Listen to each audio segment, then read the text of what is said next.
Gaur Premanandi. Okay.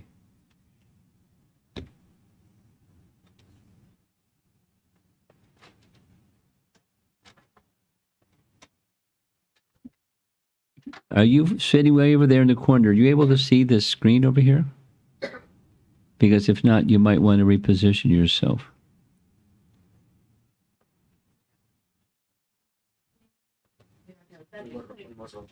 There's room over on this side.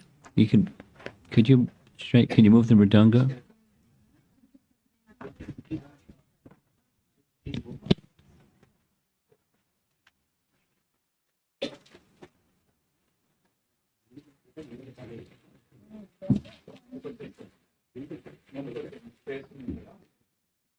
I'll try again. Can you see the screen?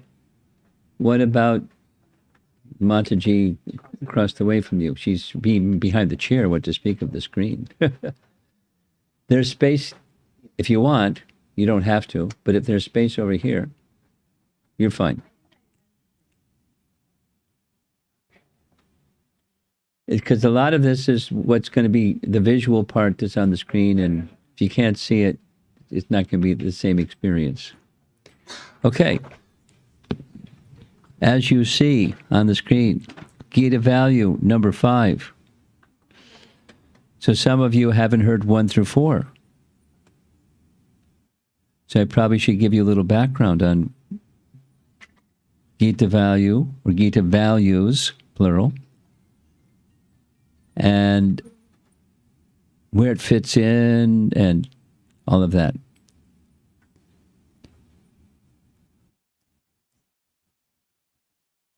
One way of describing this topic is some years ago, there was a group of devotees, very senior persons, including some faculty members from Oxford University who are devotees, and some people that teach Bhagavad Gita in systematic way, and some other people that were in a position of leadership of the worldwide organization. They got together and discussed a topic of what makes a good leader, how to be a good leader, how to be a good teacher and a leader, and so forth and so on. And it came around after a day's worth of time together. All of this is taught in Bhagavad Gita. So they came up with the term, Gita values. And then it got refined. It got down to, although there's many, it became 6. And each of the 6, there was a paragraph that largely the faculty member, don't sit right in front of her. Largely the faculty members from Oxford University refined the language, and they had a little document. And if our host, did you get this document? The 6 Gita values. We'll see that you get it, and then you can forward it to all your friends. Someone will see to that, right? Yes. Okay. So that's a little bit of the background. It's taking the Oxford University ivory tower version of Bhagavad Gita and bringing it down to everyday people. Gita values, and 6 in number. It's quite simple. And so far we've covered 4. And now we're on number 5. And number 5, just in one word, is icha, or desire or choice. So that's our topic for this evening. And an image that we showed each of the previous 4 times. So for the rest of us in the room, we've seen it 4 times. For some of you are seeing it for the first time. It's a nice image of an iceberg. Sometimes in organization development, they call the culture of an organization, a group of people, a family, even an individual. There's a certain culture. and the culture has different aspects, likened to an iceberg where there's the part of the iceberg that sticks above the surface of the water, and there's a big part of the iceberg that's not visible, but it's there below the surface of the water. So what's on top, we're going to make reference to this in the very beginning. As we go along, you'll see. So what's at the top is the visible part. So in the culture of an organization, corporation, family, a nation, a group of people, whatever, there's observable things, behaviors, things that you can detect with your senses, the way of speaking, the way of dressing, the way of behaviors. And then there's a whole lot beneath that's not visible. And the big part, which is our topic, is values. Supposing a group wants to form an organization, a legal organization, they want to incorporate. So they have to make a statement of purpose. It's just law. So that the persons who review your incorporate documents, they can see which category you fit in based upon your stated purposes or your beliefs or what you say is important to you as an organization, as a group, whatever it is. Stated values. And there's an interplay between stated values. Often stated values drive behaviors. Behaviors are determined by the values, but adjustment in behaviors can change values. Good and bad, up and down. So there's an interplay between the two. And then there's the bottom of the iceberg. The bottom of the iceberg represents unchanging realities. They're fixed. Just realities of life, like gravity or, something. So for Bhagavad Gita, we're spirit soul. There are different coverings. There may be values, this group of people, that group of people. They may be behaviors, but there's something that's unchanging amongst all living beings. We're all spirit soul, for example. And the idea is to align those unchanging realities with your values, with your behaviors. If not, you need to go to a chiropractor. You're out of alignment. And it's painful. Go to a chiropractor. Go to a Bhagavad Gita teacher, then they'll help you make that proper alignment. So I decided, not knowing that I'd be with a group of people that hadn't been to the first 4, but it works well. We're going to have a quick review.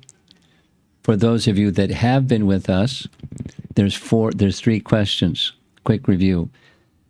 For the benefit of those that haven't taken part so far, slowly raise your hand and list the 4 in sequence, the 4 Gita values that we've covered so far. Who would like to volunteer? Raise your hand. You're going to do the next question. You do the first question. First Gita value, what we spoke about was? It starts with an S. Samadarshana. Samadarshana. Pandita, Samadarshana. It's a verse from Bhagavad Gita. Pandita, Samadarshana. A learned person sees with equal vision. Next, after Samadarshana, everybody knows what ahimsa means. Ahimsa is nonviolence. And it flows from seeing equal. We'll discuss it a little bit. Samadarshana ahimsa. Number 3.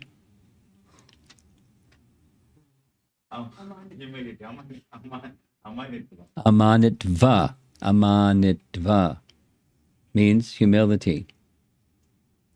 So, Samadarshana, ahimsa, amanitva. These are values. Remember that iceberg? It drives behaviors of a culture. So one who has humility, they behave a certain way. In the absence, they behave another way. And so forth.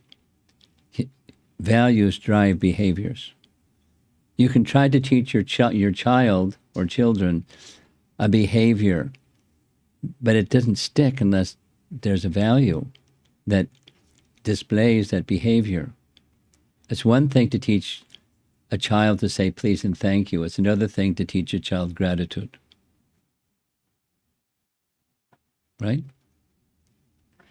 Good luck, parents. And so that's Samadarshana, Ahimsa, Amanitva, or humility, and then Acharya. Acharya. Everyone knows the meaning. You know the meaning? Acharya. One who teaches by example. Acharya. One who teaches by example. So this is review. Now, we have a bright student. If I ask for volunteers, she's going to raise her hand first, so I'll just call on her. I'm going to ask her to explain to everybody in the room succinctly each of the 4 values, what they mean, one at a time. And then when that's done, explain how this value drives behaviors or speech. Ready?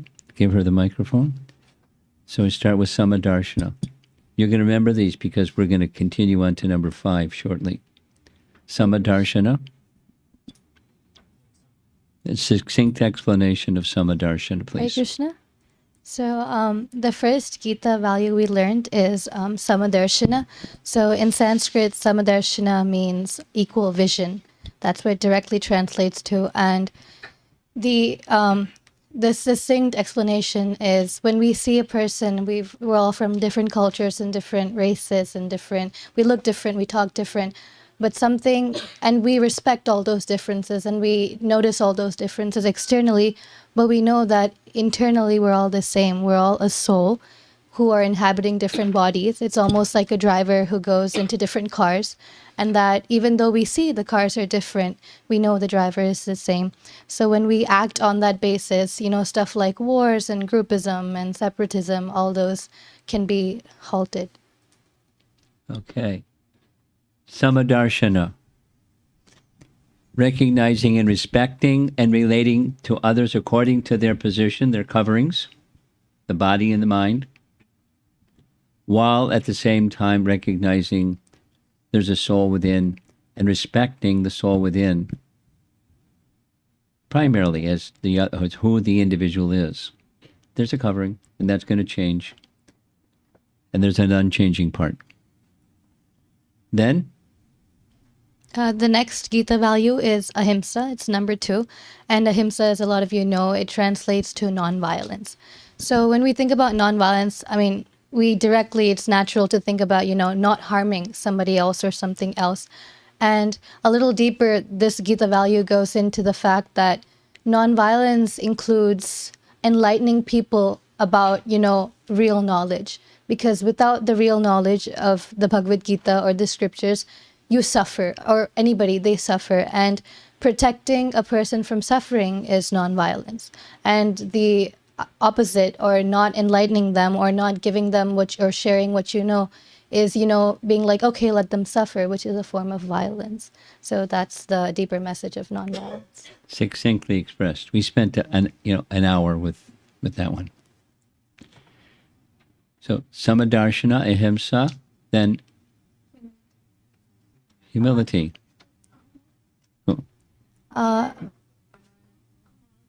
Yeah. So amanitva is the Sanskrit for humility. So we discussed that sometimes when we hear a lot that we should be humble and we should have humility, but sometimes, it's only in theory. We don't really practice it, especially when we receive some praise or some honor. We get puffed up and we feel like, this is all me and this came from me. And that pride, honestly, they say pride comes before fall. So Bhagavad Gita teaches us that when we should always be humble, knowing that whatever we have is a gift from God and our spiritual teachers who have endowed us with that service and the ability to do the service. And we also discussed that humility doesn't mean that you hate yourself or you think you're low. It's not low self-esteem. It just means that you know where whatever good qualities you have come from. And in that mood of humility, you'll be able to perform your duties and services better. Succinct. Again, we spent an hour on that one.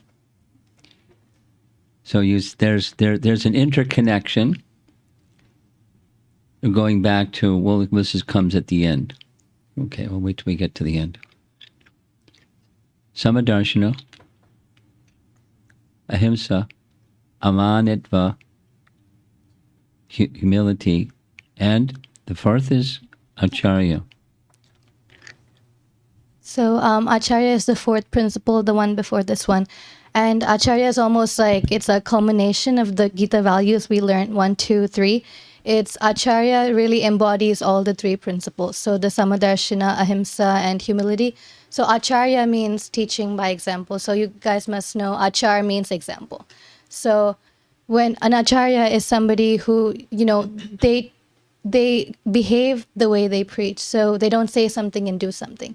So what they say is what they practice, and that purity is what enables them to preach to others effectively. Like our founder Acharya, ISKCON's founder Acharya, for example. I mean, he came to U.S. with zero. I mean, he didn't have any money or he didn't have any resources, but just his purity, the fact that he walked his talk, just attracted so many, Americans who had no clue about Eastern culture. So that's an Acharya. They teach by example and they embody ahimsa and samadarshana and humility. So going back to the iceberg image, iceberg of culture, because we started, spiritual culture means all of these things. Spiritual culture, another way of saying spiritual culture is self-realization, or a self-realized person acts with spiritual culture. So the values, in short, values strongly influence, if not drive, behaviors and speech. Anyway, so let's just do that. Now the last one, who maybe another person in the room, who would like to explain how all these values are resting on and are to be aligned with the bottom of the iceberg of culture? Someone want to volunteer to explain that one? No? Anyone?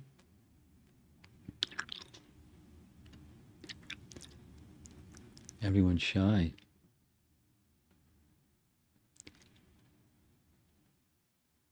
Well, let's just I'll do it then. Just take one thing, two things. There's a spirit soul, and there's a supreme soul. And the eternal, unchanging reality of spirit souls in relation to the supreme soul that are parts of the whole, the source of everything, including all the parts, part and parcel living entities. Therefore, it is natural for the part to serve the whole. That's what parts do. Just like the hand is part of the body, the hand is meant for serving the body. If the hand doesn't serve the body, if it's disconnected from the body, its value is lost. In fact, it's pretty gross. Chopped off hand in the middle of the floor is pretty gross. So connecting us to the Supreme, that's an unchanging reality of the healthy condition. And so therefore, value should be in line with that, who we are, both in fundamental identity and then relationship with the whole, and then values and behaviors should be in alignment with that. And when it's in alignment, then you have a wholesome culture of an individual, of a family, of a group, of a nation, of a whatever. And from Bhagavad Gita, the opposite is true. The Kauravas, they were out of alignment. So they made a mess. And then the mess had to be cleaned up. Okay, so now we're on Gita value number 5, which is ichcha, or choice. So we're going to start with a question. Do we really have a choice? Well, in one sense, we have a choice. But let's go down a little bit in what Krishna says in Bhagavad Gita about do we have a choice? He explains, as you see in the image on the right side, the three modes of material nature are conditioning, like marionettes. They're conditioning living entities in this world. Everything living entities do in this world is moved by the three modes of nature, and behind the three modes of nature, there's the Supreme. So material nature, one of the ways of that the Sanskrit term for material nature is Prakriti, and Prakriti is moved by the three modes of material nature, and the Ishvara, it's one of the topics of Bhagavad Gita, Ishvara controls the three modes. So in one sense, living entities, those folks at the bottom, they're controlled by the Supreme, who controls the three modes of material nature, who controls the living entities. So do we really have a choice? Kind of look like we don't have a choice. Kind of look like that.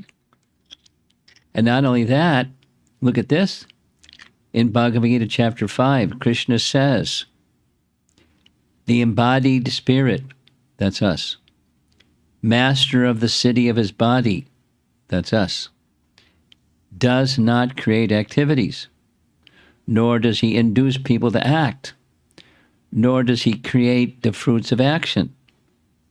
Wait a minute. All the time, we're acting, we're inducing others to act, and we create the fruits of action. That's what else is there left? But Krishna says, chapter 5, no. So if it's no, then what does? All this was enacted by the modes of material nature. Gosh.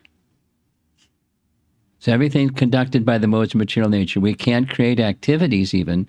So where's choice? Let's do it again. The three modes of material nature control living entities. They condition living entities. We can't get free from the modes of material nature on our own. And the modes of nature are controlled by the Supreme Lord. So living entities are controlled by the Supreme Lord. And we can't create activity either. Nor we can induce others to act, nor can we create the fruits of our actions. Although all that stuff is going on. We do. We create activities. We do activities. We don't create them. Material nature does. We don't induce people to act. Material nature does. The modes of material nature. We don't create the fruits of our work. We work. But some people work and they don't get much. And some people work and they get a lot. So what's going on? It's the modes of nature. It's Prakriti. So now back to our question. Do we really have a choice? Now, it's a fundamental teaching of Bhagavad Gita that we have a choice. So you see the dilemma, I hope. Here's what Bhagavad Gita has to say about this. Chapter 5, we already looked at a verse from chapter 5. This is chapter 7. Living entities belong to the superior nature.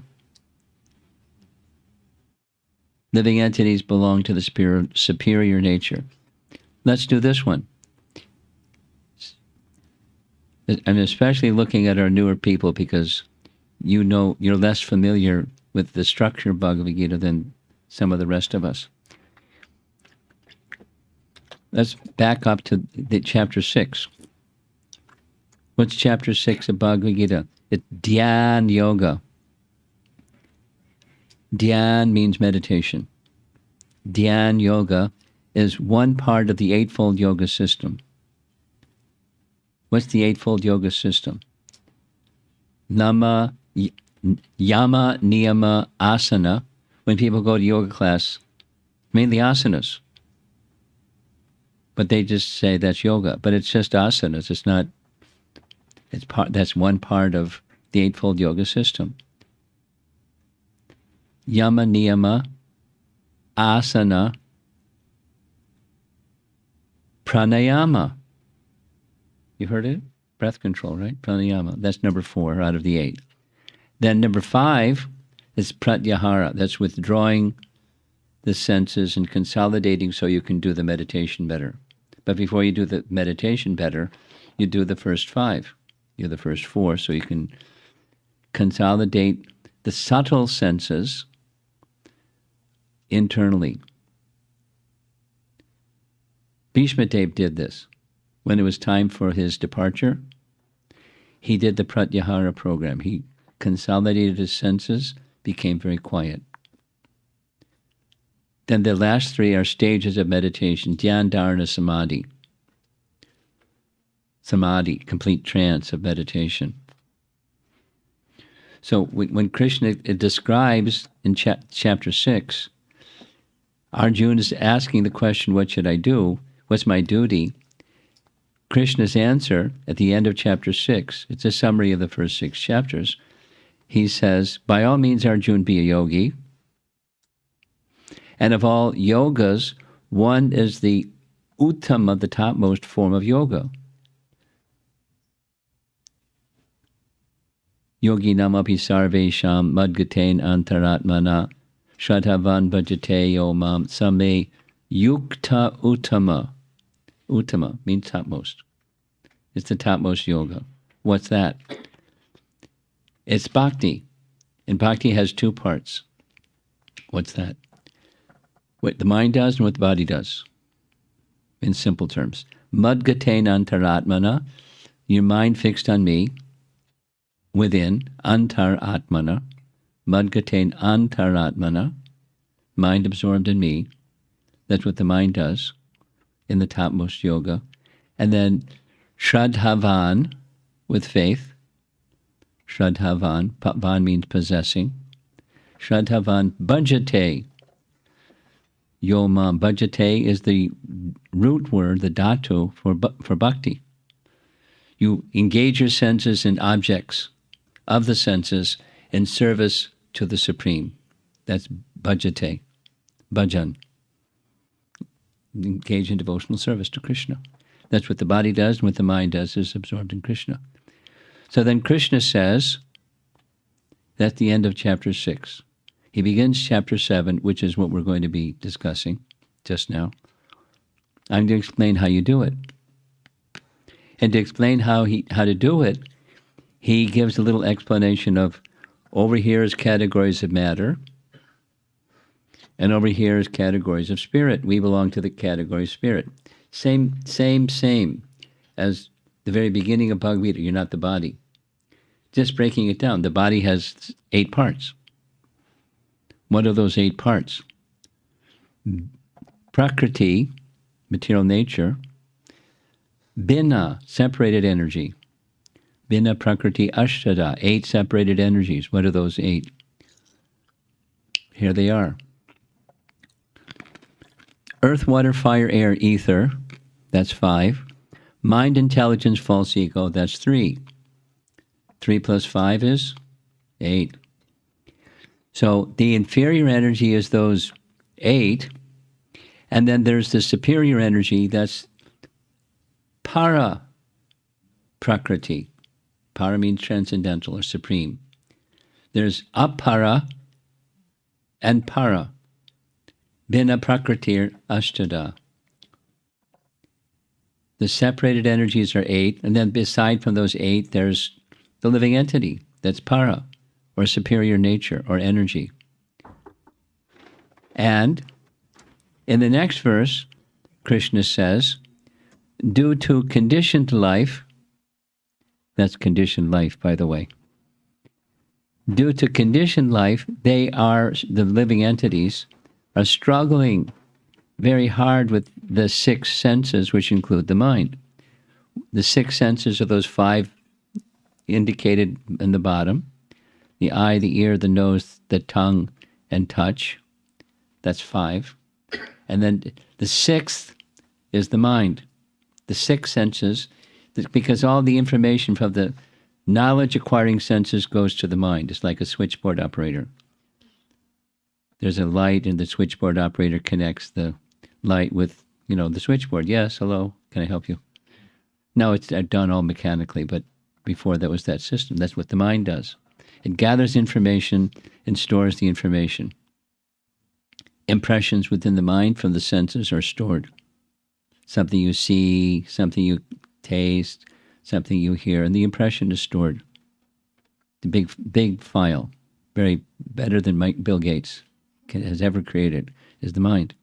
In fact, the computers are just a representation of, a cruder representation of what the mind does. It receives information and it stores it. And it's plus or minus. Binary processor. That's what the mind is. Plus or minus. I like it, I don't like it.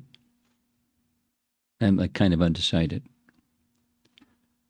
So, due to conditioned life, they're struggling very hard with the six senses, which include the mind. So that's the struggle. Now that's the living entity within material nature. Then, being part of the supreme divine grace, the living entity, the soul, has free will and independence. It is eternal and therefore has a choice at every step. So let's do that one again. Even in circumstances that are just thrust upon us because of the 8 separated energies and the mind is gathering information to do with those 8 separated energies, it's going into the mind. Now you have a choice.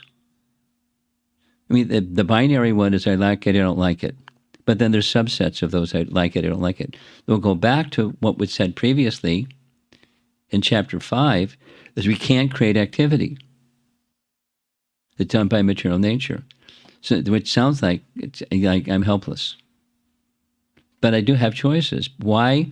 Because I'm spirit soul and that material nature. If I identify with material nature, if I think I'm this body, that's a problem. Because then my choices get very quickly reduced. Supposing I don't think I'm this body, my choices expand. There's freedom in understanding who you are. There's confinement in not understanding who you are. And then you're confined by that misidentification, depending on what the misidentification is. Our real identity is we're spirit soul. And then there's the but. There's always a but. But sometimes there's some circumstances where we feel stuck and that we didn't have any choice. Sometimes we feel like that. Now, those of you that were not with us for the first 4 parts, part number 2 was ahimsa. Yes?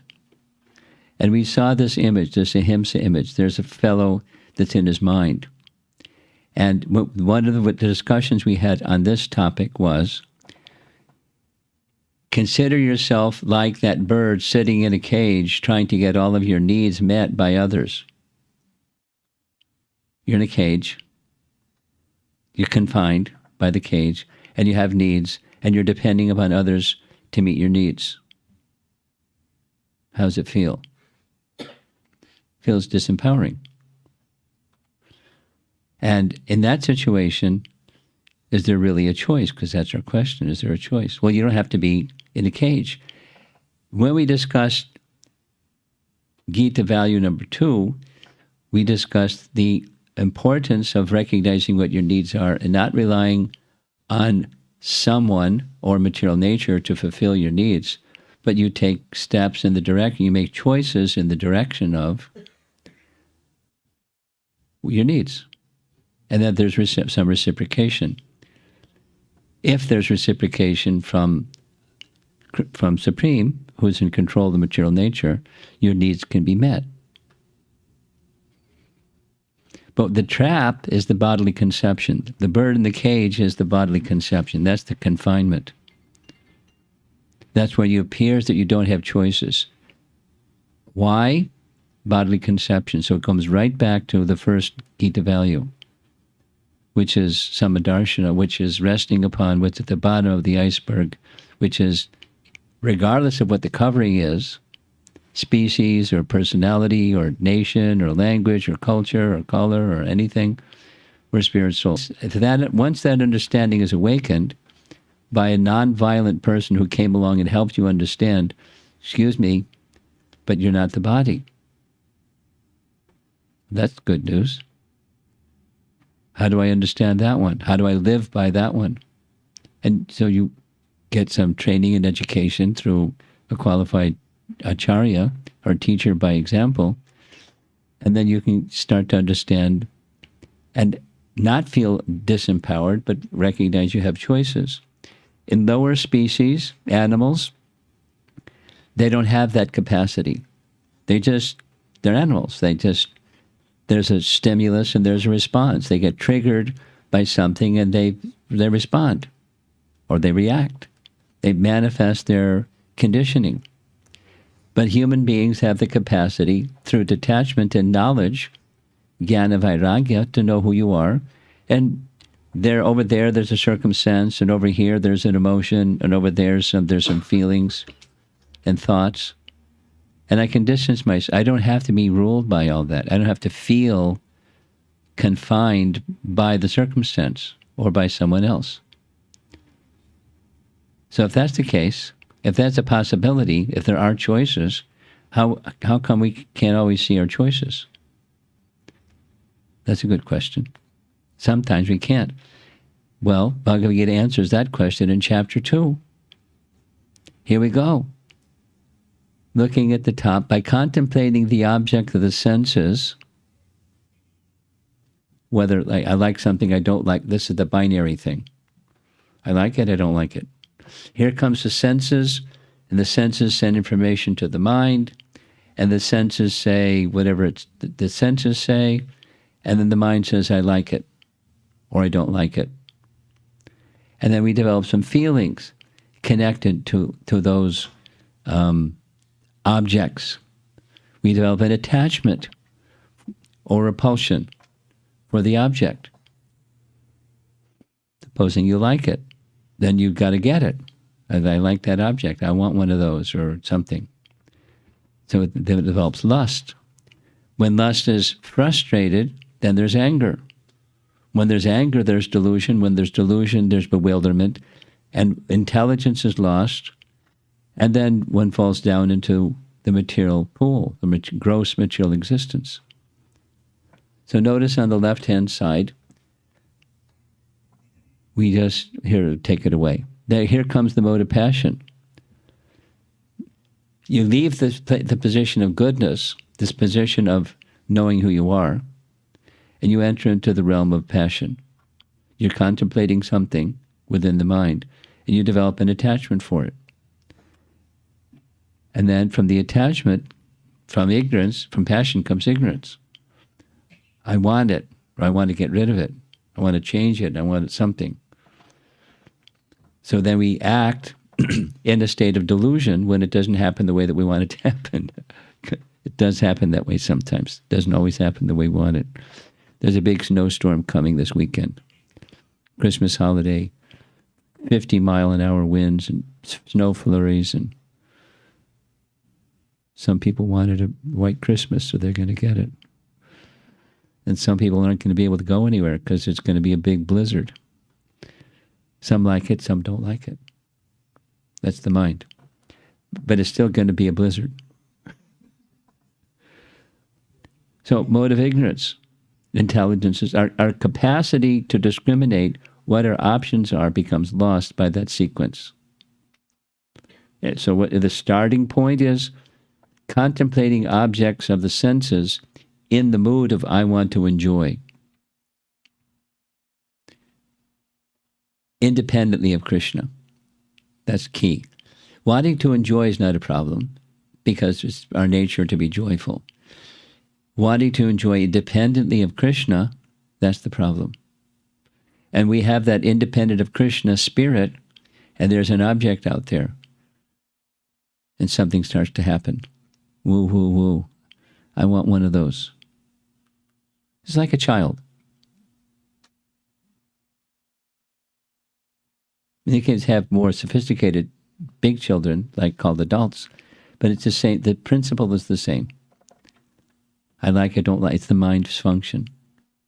And you contemplate within the mind, I like, I don't like. And the domino effect happens. One boom, boom, boom, boom, boom, boom. And intelligence is lost. Our capacity to discern what our choices are gets taken from us by Prakriti, the sequence of the modes of nature. So what's the option? The Bhagavad Gita gives the choice. To be able to see choices in all situations, we need to connect with our inner self. That's the soul, who we really are, not the mind or the false ego or the five gross elements, but who we really are. And then the Supreme, that's the higher consciousness. Okay, so now we're going to do an application exercise. See this carefully. I'll come back and show it to you again, but we're going to go into a breakout little session and ask you to pick a friend or two and discuss what we're going to show you just now. So it's not just theory, it's how do you live your life this way. Okay, here we go. Think of a situation where you presently feel or have felt stuck or felt like you didn't have any choice. I'm going to pause so you can actually think about it. Sometime in the past or currently you're experiencing some situation that's just like, nothing I can do about this. I don't really have any choice. It's just thrust on me. And that's what it is.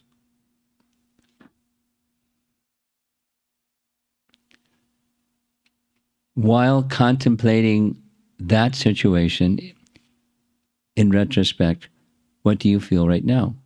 That feeling trapped, or I don't have any choice, I'm stuck, I've considered, but nothing makes sense. What's the feeling? Like the other image, it feels disempowering. I'm stuck. Then pause and step out of that situation a little bit. So here's the sequence. We're going to ask you to go through this, and I'll show you the slides again, but we're going to ask you to actually do what we're just saying on the screen here, and then share it with another person. Okay, here's a stoplight, red, yellow, and green. So that the red is when you're feeling stuck.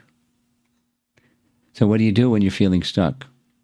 You go into the mode of goodness space, which is the reflective space. Instead of just feeling stuck and staying stuck, feeling stuck, I'm helpless. You go into a pause space and calm yourself internally. Some people actually do this. Pranayama, take 8 deep breaths, or move to a more calm surrounding. You go to a reflective place. At least you can do it within your mind. And then separate yourself from your feelings. Remember, the animal can't do that, but a human can do that. What's going on inside is some feeling. But I'm not the feeling, I'm the observer of the feeling. It's a mode of goodness reflection. So you step into the mode of goodness. You can choose to do that. And when you step into the mode of goodness, you want to connect with who you really are. Connect with who you really are. Because I'm not the emotion, I'm not the thought or the feeling or the whatever it is that's going on in my subtle body. And I choose to connect with higher consciousness. It's one of the ways to do that, mantra meditation. Or you have some spiritual friends. If possible, you go spend some time. Help. I'm stuck. And I know that it's just my mind tricking me. So please give me your association. Please give me some wisdom. This friend is not just meant to fix your problem. That's not what a real friend is. A friend is one who can help you step back from your situation and look at it through the lens of wisdom. And let's take a look at what your choices are. Not they make the choices for you and, take the steering wheel of your life. That's not what a good friend is going to do. They'll help you step back and help you see what your choices are. And then you go from that mode of goodness in reflection and make your higher consciousness connections, and then you start to make your choices. And ideally, what's going to help me continue on my path to higher consciousness? Or what's going to help me be in service to others in this circumstance?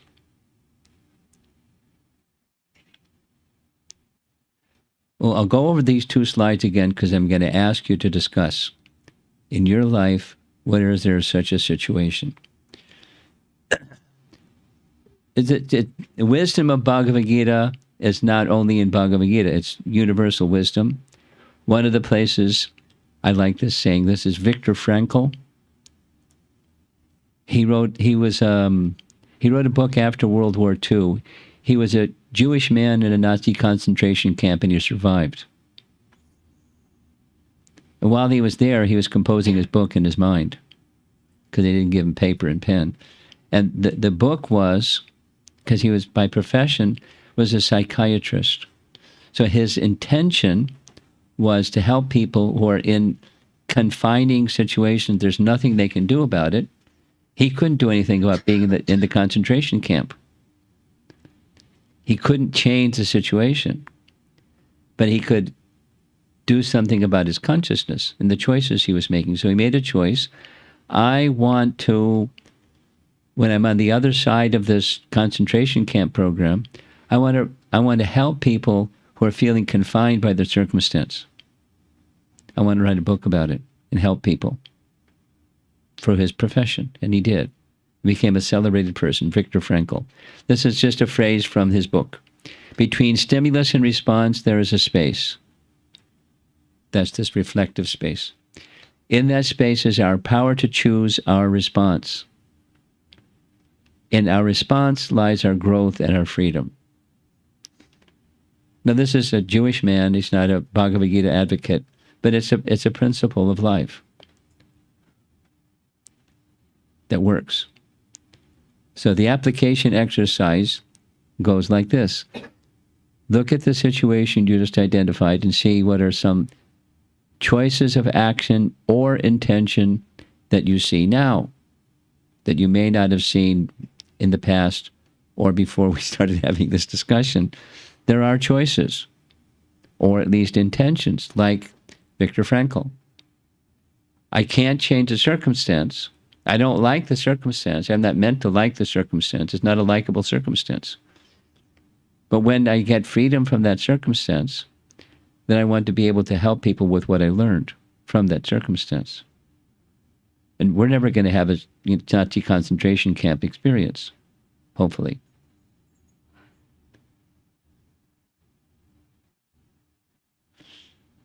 So our confining circumstances are less severe than his. So maybe you'll feel better knowing that. But when you're passing through and it seems very confining, is it that you don't have choices? You have choices. And freedom is recognizing that you have choices, and you may not be at the moment, you have some choice to do something, but you have choices. Then, after following the above steps, share with a nearby partner. So I'm going to go back to the slides. Here's the slides. Whoop. It's a little bunch of steps. Think of a situation where, at present, you feel you are stuck, or in the past, you felt like you didn't have any choice. That's the circumstance, stuck. Then, when contemplating the situation, what's the feeling? Then how to step out of the situation. Or at least how to step out of the feelings, if you can't step out of the situation.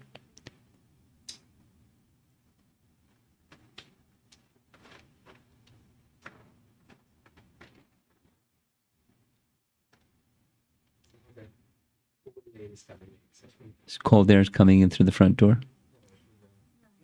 It's the air conditioner. Just what we needed.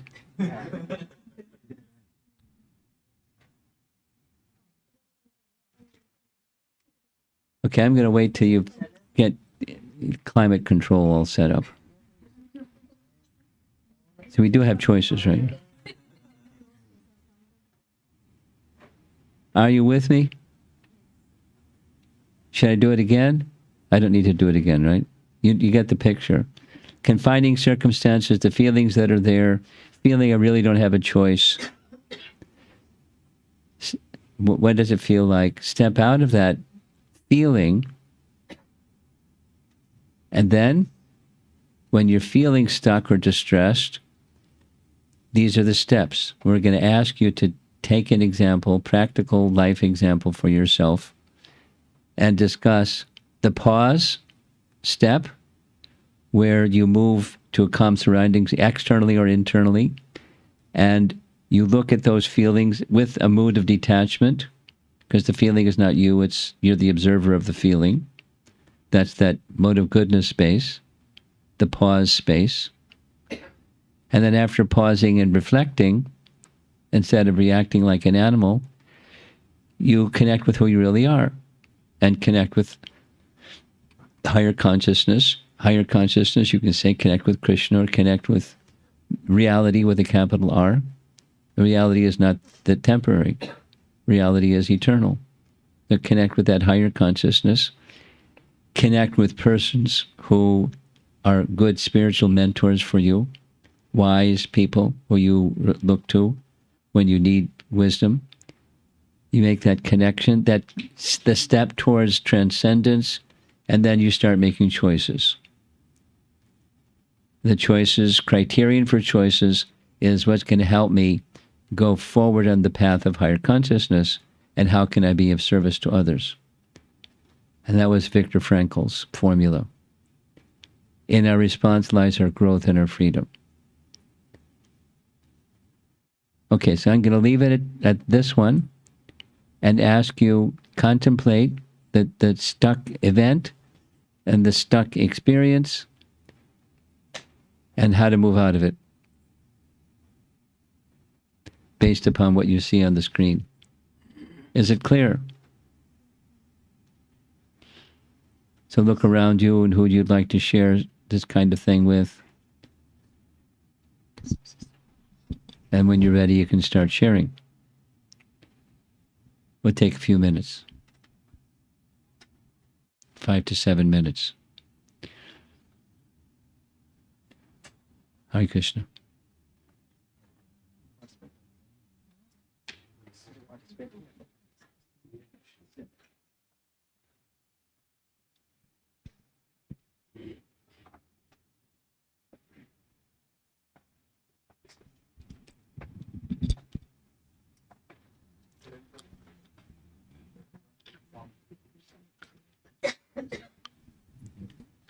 What's the microphone for?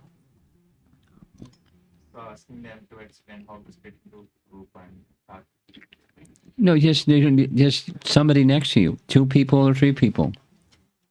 Anybody who knows how to do that. You know how to count to 2.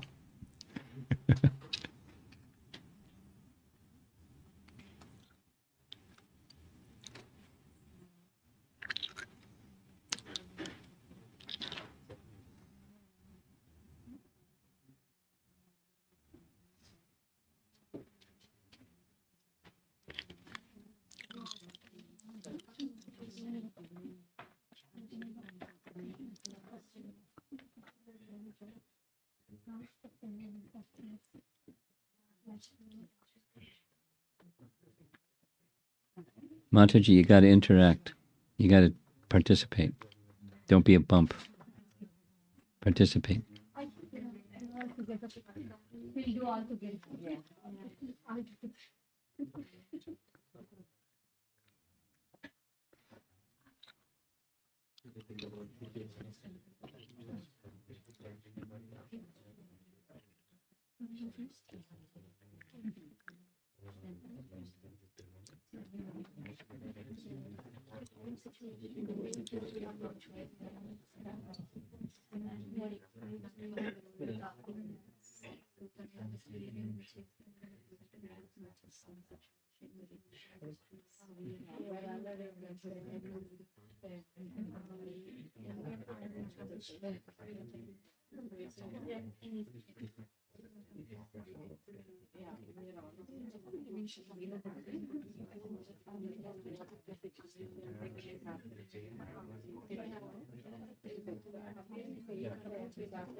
How did you like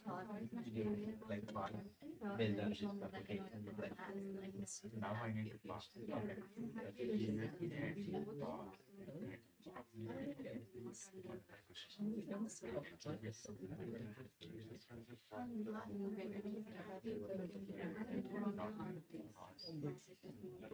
Yeah, past would be depending on the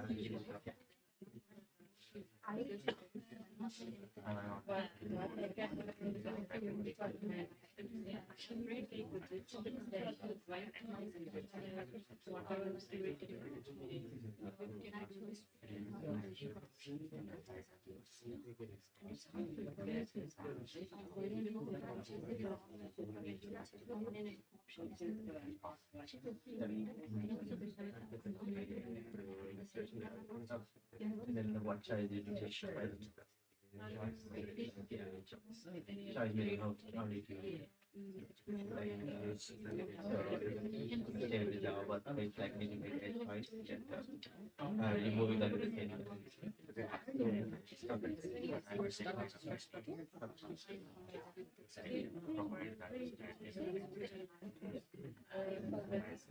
And also within the job.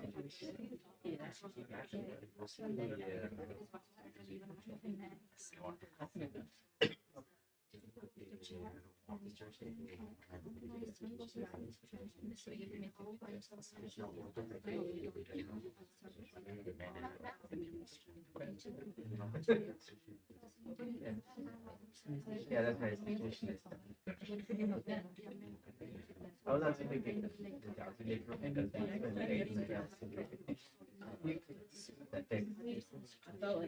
almost like 40%.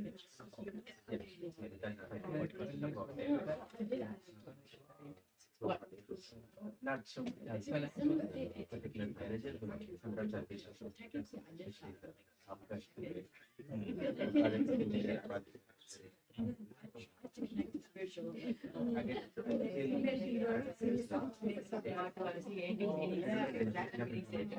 so they expect me to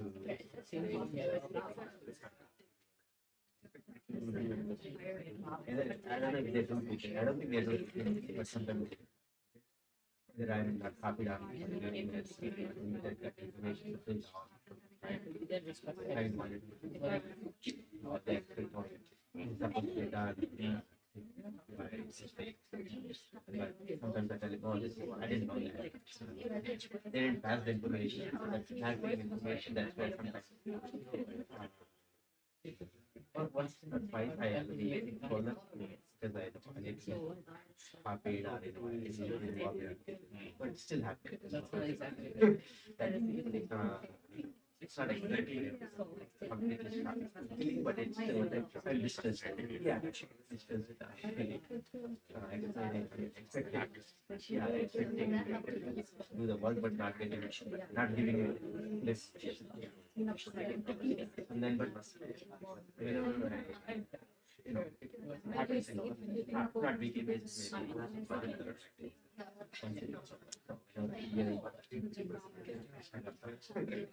and then immediately it's like, oh, it isn't there. So there's nothing somebody about that.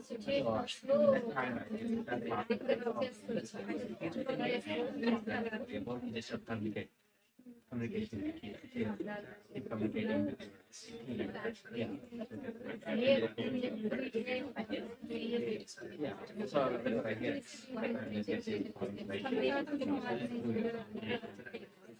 Dance or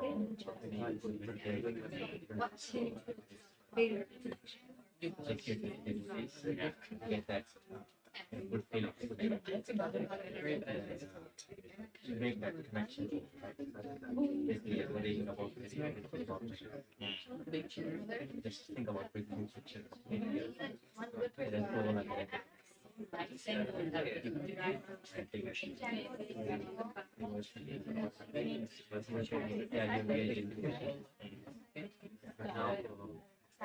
yeah, I think that's how I still trying to sometimes you can just tell the manager or give the others because that's their decision.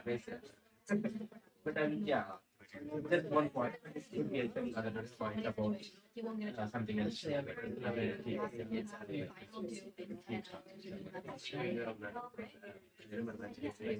I yeah, whenever I hear like I feel like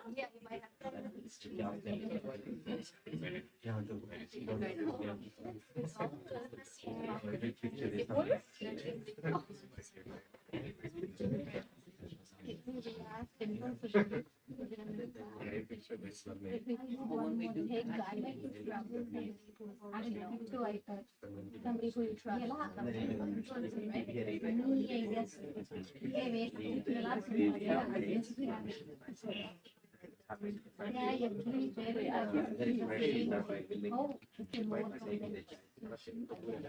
One more minute.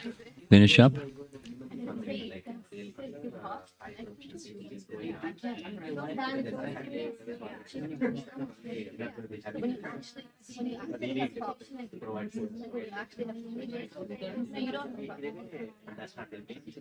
Yeah, other than this long. Suppose you imagine you want to get you don't get the job. That's not right? You can't actually. You can't get the job, right? So what do you want to do? What do you want to do? Basically, become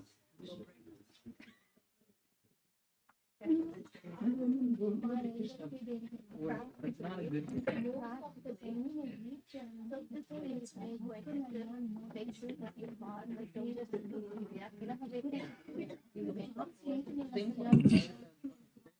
Only one person in one like really exemplary person. Yeah, I did that. Okay. Here we go. We're going to do a wrap up.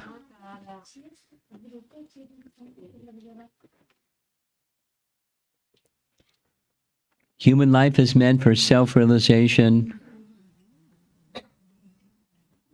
self with a capital S, self-actualization. And when we're making choices, we have a choice at every step of life to choose self-realization or Krishna realization. And we have the choice to make wise choices.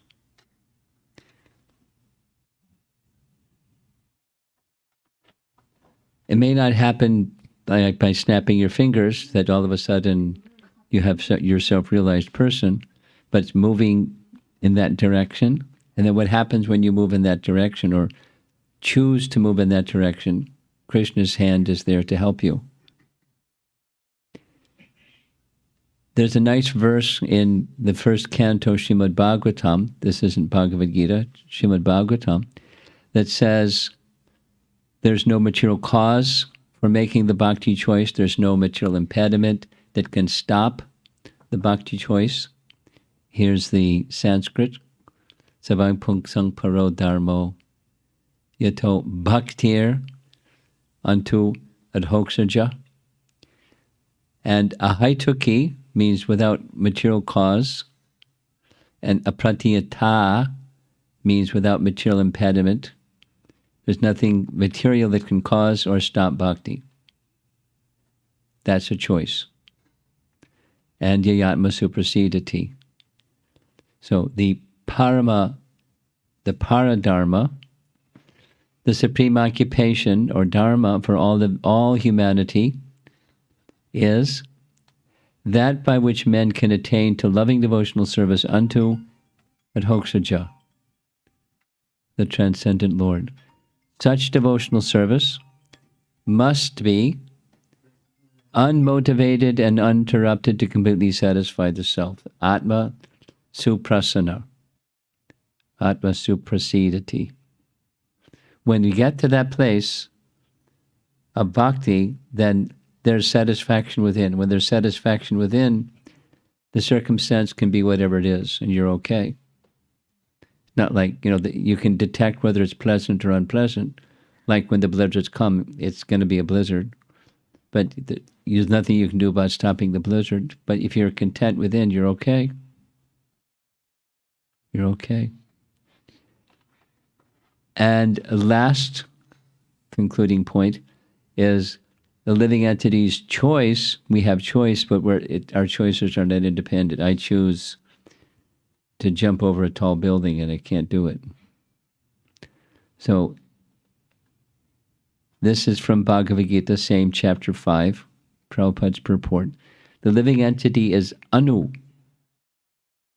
or atomic. Because he is a living soul, he has the capacity to desire by his free will. Such desire is fulfilled, however, only by the omnipotent Lord. So dependent independence.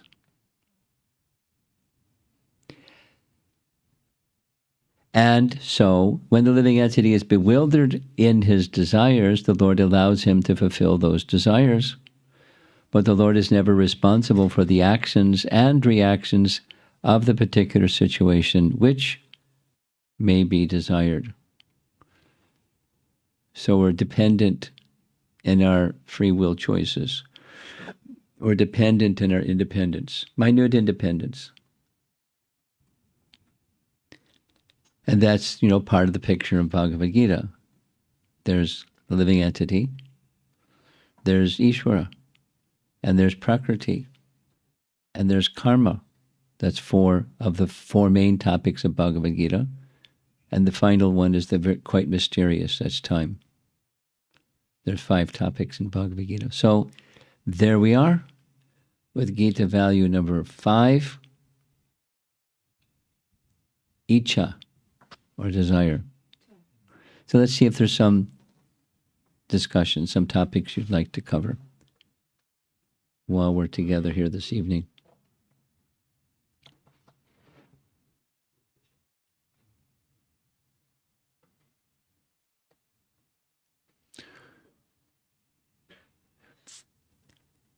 Because this is being recorded, there's a portable microphone we can pass around if you want to discuss something.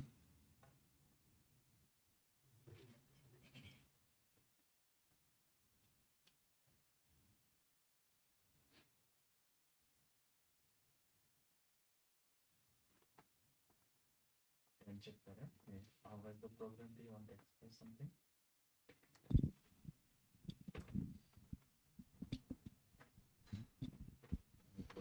You're on the spot now.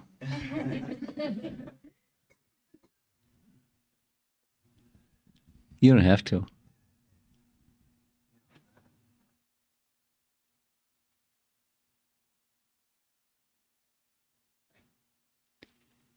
I do not have a question. Okay, let me ask you a question. Has this helped you get a picture of what the Bhagavad Gita is conveying to the reader? The principle is there's values by which one can live one's life. They're universal values. It's not just if you're from India, you can know this value, and if you're not from India, you're not going to know it. There's universal values, and it guides us through those values to have behaviors that are in alignment with the unchanging realities, this self-realization, self-actualization, to know who you are and to know who is the Supreme and your connection with the Supreme. And to live by these values will help you get to that place. That's the intention behind this whole exercise. And is it helpful? Yes. Okay. Okay. If there's no discussion, we can. There's online questions. Look at that. Give him the microphone.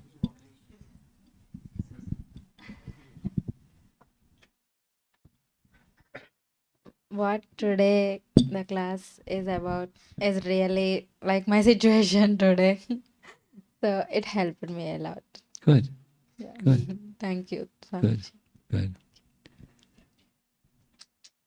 Even in a house where the air conditioning heat is on, we're getting cold air. You have something? Go back to the online questions. You have something or no? No, I would like to say thank you so much for the class today. Thank you for hosting us. We are so grateful for We ran into a little bit of traffic getting here, but we made it. thank you so much. Okay. Online. This is from Satyavrata Prabhu. When we put effort to overcome our anarthas, it takes long time. I see that I have no choice, but in due course of time, I feel that by Guru and Krishna's mercy, things are resolved. Why it takes long time in spite of having our strong desire to be properly situated? Well, everything takes time because that's one of the 5 factors, 5 realities described in Bhagavad Gita. Now, how long it takes may have something to do with how covered we are. It also may have something to do with Krishna's examining us to see how much we're going to be independent in our thoughtfulness or dependent in our thoughtfulness. During this upcoming weekend, we're having a retreat. And if it isn't, the snowstorm isn't so terrible, you can come.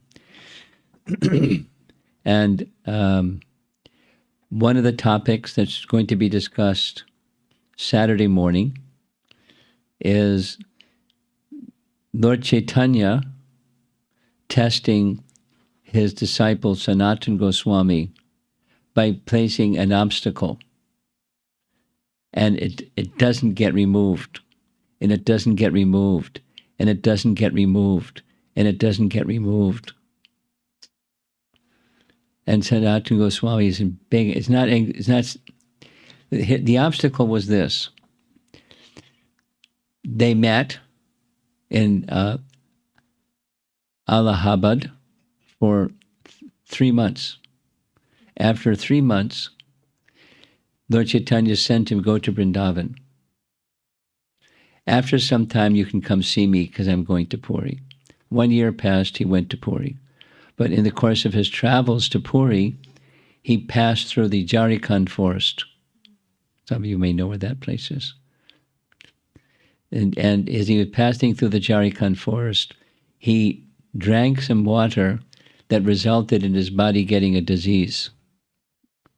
The particular disease that his body came down with was he had sores on his body that were oozing pus and blood, like all over his body. Yucky, smelly stuff. And he was considering, Lord Chaitanya likes to embrace me. And if he embraces me, all this yucky, smelly stuff is going to smear over his body. So a number of things. So he was feeling really badly. And he was very conscientious. Here's a detail that we're going to hear about Saturday morning.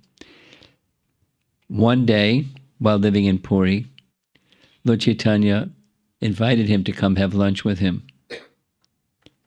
To go from where he was staying to where Lord Chaitanya was, the direct path, point A to point B, is you just go right past the Jagannath Puri temple, the Singhadwar gate, and go to where Lord Chaitanya was, at the Tota Gopinath temple. but he didn't go there. He went by the side of the sea, and at noon, in the summer, it's like fire. And his feet were blistered from the heat of the sand by the beach. Lord Chaitanya looked at his feet when he came and said, how'd this happen? What path did you follow to get here? He said, I went by the sea. He said, it's like fire. He said, I didn't feel any pain. I was looking forward to being with you. I didn't feel anything. He said, why didn't you come by the Singadwar gate? See, it's because the priests come and go. Especially during midday, they come and go. And if my body rubs against them accidentally, then I'll make a big offense to the pujaris. So I didn't want to make an offense. He was very conscientious about his etiquette. Lord Chaitanya particularly, it's described in the commentaries, he was testing him. He wanted to see how cautious, how conscientious he was about the etiquette of not having his body touch the pujaris, because they'd be contaminated and he'd be offensive. So he inconvenienced himself, not only by time, but burning his feet to go by another path, by the sea. And then Lord Chaitanya said, Sanatana Goswami, there's nobody like you on this earth planet. You're so much conscientious about the proper etiquette of being respectful. So while knowing that about Sanatana Goswami, later it was said, because when Sanatana Goswami was visiting in Puri, he stayed with Haridas Thakur, who was Namacharya. Anyway, some details. Haridas said to Lord Chaitanya, you keep embracing him, but previously you have the power, you embraced a leper. Vasudev Vipra, a learned Brahmin, had contracted leprosy. You embraced him and it cured his leprosy. Just like that, his body became golden in complexion. You keep embracing Sanatana Goswami and his body doesn't become transformed. You have the power to why aren't you transforming him? I don't understand your purpose. You're too mysterious. I don't understand. You have love for him. If you have such love for him, why would you put him in this circumstance? You could just change his body and he gets well. Then he doesn't have to have this thing, transgression of etiquette, of smearing this yucky stuff all over Lord Chaitanya's body, who was the object of love, not just a brahmana. Then there's some discussion. And the Lord Chaitanya was putting him in this difficult situation. So back to the question, why does it take a long time? In the case of Sanatana Goswami, it took a long time. It went on for months. And finally he cured him. He embraced him and the sores were gone. Boom. Miracle cure. That power was with Lord Chaitanya the whole time. But so Lord Chaitanya was examining his determination, leaving him, no, he can't turn left, can't turn right, he wanted to leave and go to Vrindavan. Lord Chaitanya said, no, you stay here. And now I'm going to embrace you.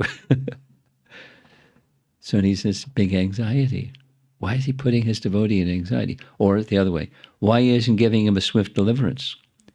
Go back to the question that was being asked. So it's not always we're too contaminated and fallen. It can be the other. Krishna wants to see how determined we are for the higher purpose of life by letting a difficulty continue to the point where we have no other shelter. No other shelter. That's happened with the Pandavas and so forth and so on. No other shelter. And Krishna came to the rescue. So to give them that feeling of, I have only one shelter. Sometimes that can be a reason why it takes a long time. There's another online question? That was it? Okay. Namaskaram, Swamiji. I don't have a question on the Bhagavad Gita class which just happened. And I gather that you are a direct disciple of Srila Prabhupada. Yes, I am. By mercy. Can Right. you give some glimpses of what was it like to be in person with him? I read a few books, maybe one book. What was it like?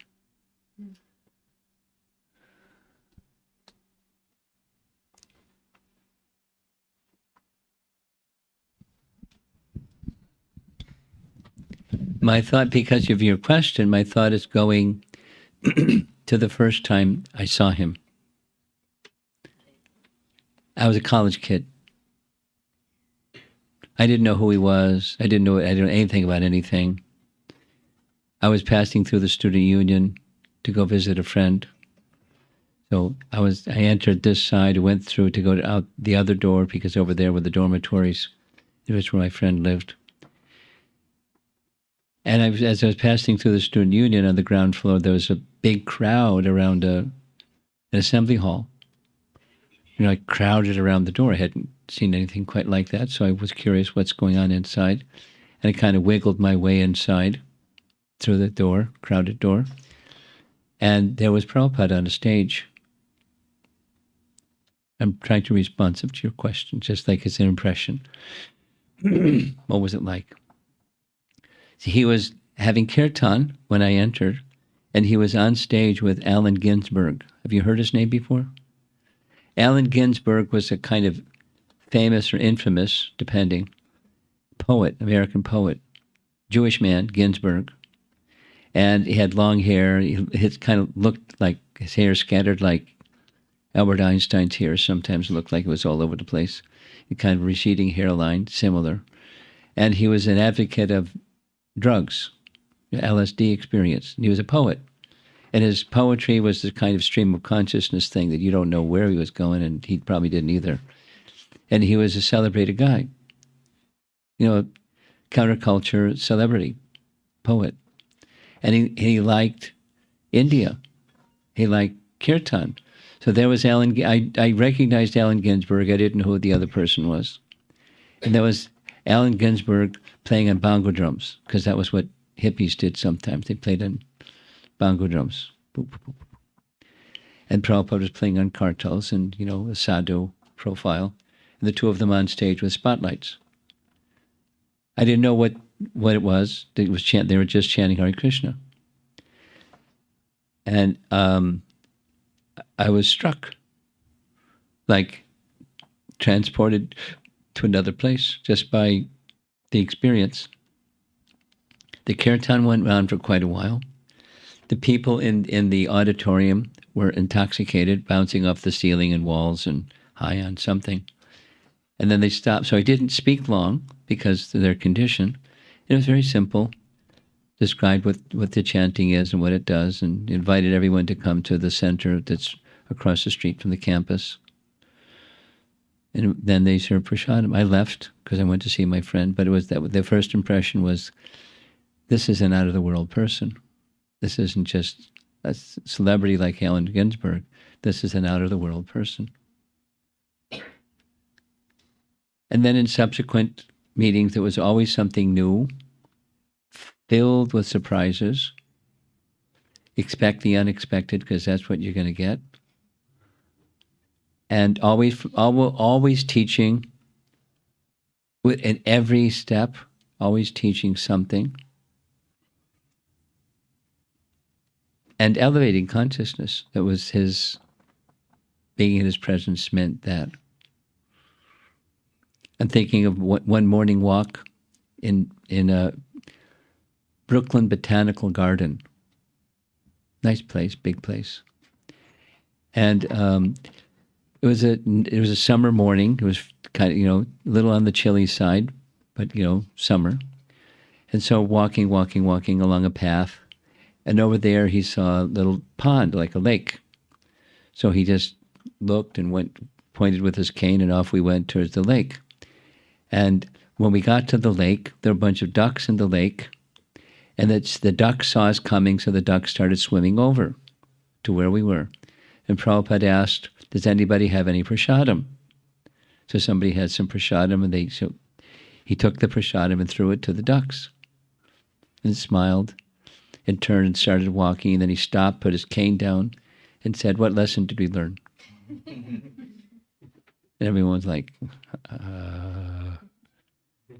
And Prabhupada's reply, his lesson was, "The duck that quacks the loudest gets the bread."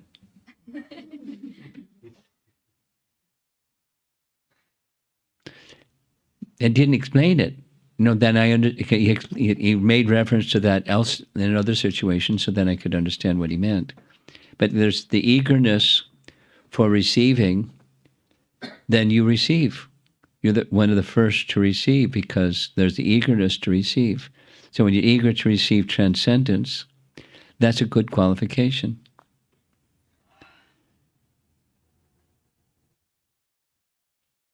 With any circumstance was teaching a lesson.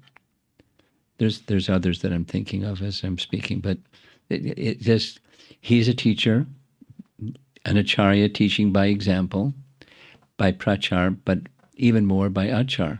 What the achar is always teaching. And the purpose behind his teaching was that people should not be in ignorance, they should be in knowledge, they should be happy.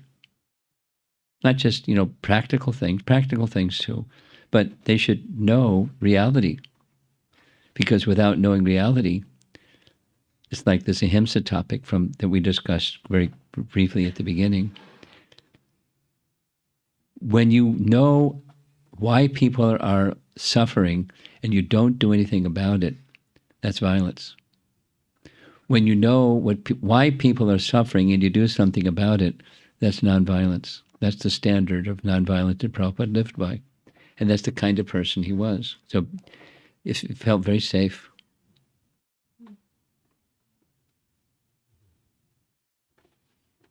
He's a person I want to follow.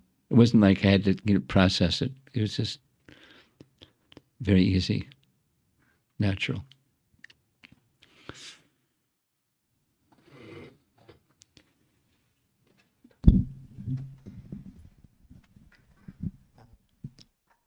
I have a question Okay, let's go. from the other value, Gita value. Okay. That is ahimsa. Okay. I don't know if it is already covered, but I got this question if one of the Gita values ahimsa, and Krishna says fight the war. So We discussed it. yeah, There's a little boy named Sri Harsha, and I asked him that question. He looked at me like, "Why are you asking me that question?"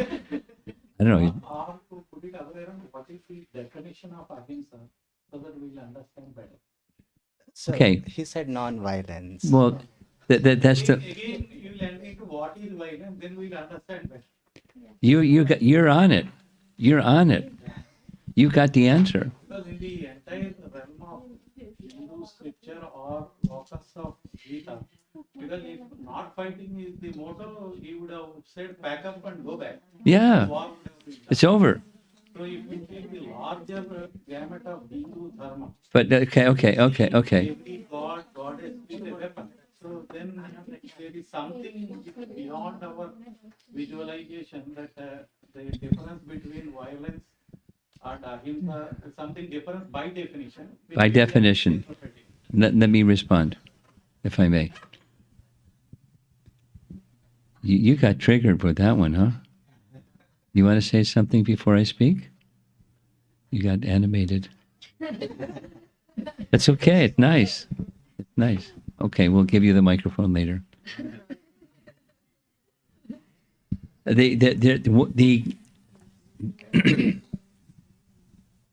The worldly definition is don't hurt anybody. And there are different ways to hurt. One can hurt the body. One can hurt somebody's emotion. One can hurt somebody's mind by saying something insulting or hurtful or something like that. So there are different ways that people can suffer. So a nonviolent person tries to minimize the suffering of others. that my existence be less an instrument of suffering for others. That's one definition of nonviolence. But we heard another one at the very beginning, and I can repeat it. The cause of suffering is ignorance. The root cause of suffering is ignorance. So nonviolence means to remove ignorance.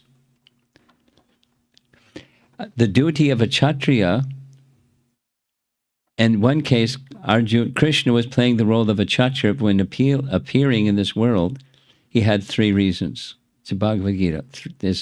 Now we're going to definitions like he is saying. 3 things. Pritranaya sadhunam, giving protection to the sadhus. Vinashaya cha duskritam, diminishing the influence of the duskritis, because they're causing disturbance for the sukritis, or the sadhus. And dharma sangstha, to restore dharma. Those 3 things. So Krishna came to destroy the demons. It was Krishna's plan. And the nonviolent plan is, let's walk away from the battle. Let them take the kingdom. Let them be miscreants. Let them do hurtful things. That's okay, because we're nonviolent. We're just going to do that one. However, they were creating big disturbance by violating the laws of the Supreme. They were unscrupulous, malicious, hurtful persons. One of the arguments that Yudhishthira gave to Krishna was, Duryodhana is doing a good job, he's a good manager, let him keep going. I don't need to be king, let him be king. It was a nonviolent message. Krishna wanted it. He may be a good manager, but what is his purpose in managing nicely? It's not divine. It's manipulative, and if somebody transgresses his manipulative purposes, chop. And as he attempted murder and so many disgracing Draupadi and so many things, punishable crimes. He's to be punished. And let him, if I'm going to leave this world, and if he's still around and he's ruling the world, it's going to go down. I don't want that. Krishna didn't want that. Therefore, the non-violent thing, the ahimsa thing, was to take that thorn out.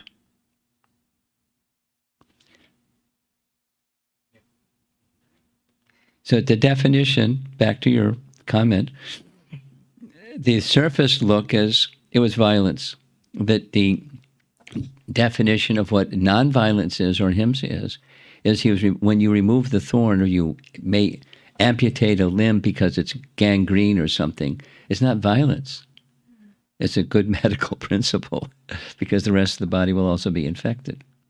You'll just leave it because we don't want to amputate. So it's a different definition or different perspective on what nonviolence is than the worldly kind. Doesn't trash the worldly kind. You still be kind to people. That's good. You don't want to bring suffering to other people. That's good. But when it comes to what's Krishna's intention, and he makes it really clear, explicitly clear to Arjuna, look, see in this universal form, they're already destroyed. If you're not the instrument, that's okay, that's your choice. But they're destroyed because they're miscreants. I came into this world to relieve Mother Earth, appealed to me, to relieve the earth of the burden of the demoniac kings. That's my plan. And you can be my instrument. And that's a non-violent, by definition, plan, is because that's what a Kshatriya does. Kshatriya, trayate means to deliver, and chat means hurt, so they have to protect people from being hurt. And Duryodhana and company were very hurtful people. So people had to be protected from that hurtful element. And if they could have been curtailed in other ways, fine. Krishna personally tried. No. I cannot be on the same planet with those 5 brothers. I will not give them 5 villages. I will not give them enough land that fits under the head of a pin, there must be fight. So trying to make peaceful settlements was unsuccessful. Krishna wanted there to be relieved because he was going to leave, and he wanted the earth to be ruled by a pious king. And that's nonviolence, having the world ruled by a pious king.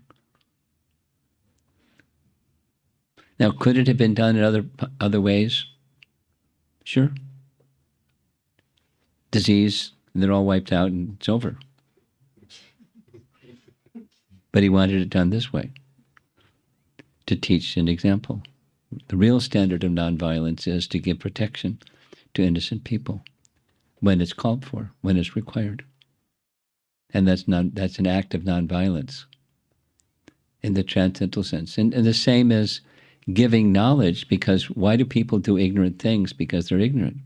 So dissemination of knowledge is an act of nonviolence, although some people look at it differently.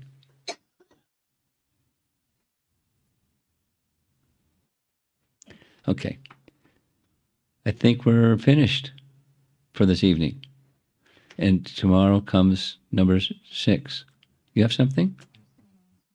You have an announcement. Okay.